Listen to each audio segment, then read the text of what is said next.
it's so dangerous. You walk down the street, you get shot. In Chicago, they've had thousands of shootings, thousands, since January 1st. Thousands of shootings. And I'm saying, where is this? Is this a war-torn country? What are we doing?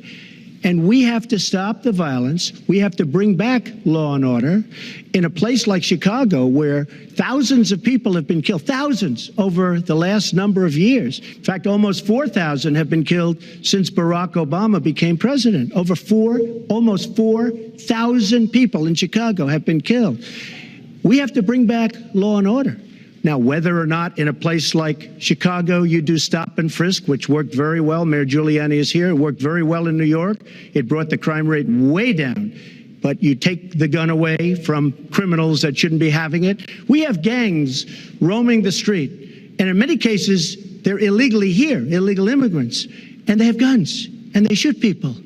And we have to be very strong, and we have to be very vigilant. We have to know what we're doing. Right now, our police, in many cases, are afraid to do anything. We have to protect our inner cities because African-American communities are being decimated by crime. Your 2 minutes has expired, but I do want to follow up. Stop and frisk was ruled unconstitutional in New York because it largely singled out Black and Hispanic young men. No, you're wrong.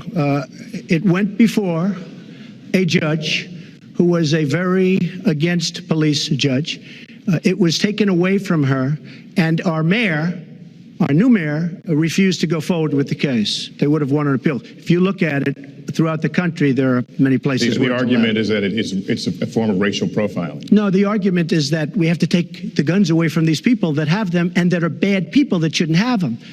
These are felons. These are people that are bad people that shouldn't be. When you have 3,000 shootings in Chicago from January 1st, when you have 4,000 people killed in Chicago by guns from the beginning of the presidency of Barack Obama, his hometown, you have to have stop and frisk. You need more police. You need a better community relation. You don't have good community relations in Chicago. It's terrible. I have property there. It's terrible what's going on in Chicago. But when you look, and Chicago's not the only, you go to Ferguson, you go to so many different places.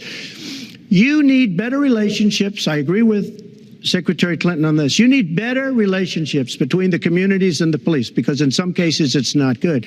But you look at Dallas, where the relationships were really studied. The relationships were really a beautiful thing. And then 5 police officers were killed one night very violently. So there's some bad things going on, some really bad things. But we need, Lester, we need law and order. And we need law and order in the inner cities, because the people that are most affected by what's happening are African-American and Hispanic people. And it's very unfair to them what our politicians are allowing to happen. Secretary Clinton. Well, I've heard Donald say this at his rallies, and it's really unfortunate that he paints such a dire, negative picture of Black communities in our country. You know, the vibrancy of the Black church, the Black businesses that employ so many people, the opportunities that so many families are working to provide for their kids. There's a lot that we should be proud of and we should be supporting and lifting up. But we do always have to make sure we keep people safe. There are the right ways of doing it, and then there are ways that are ineffective.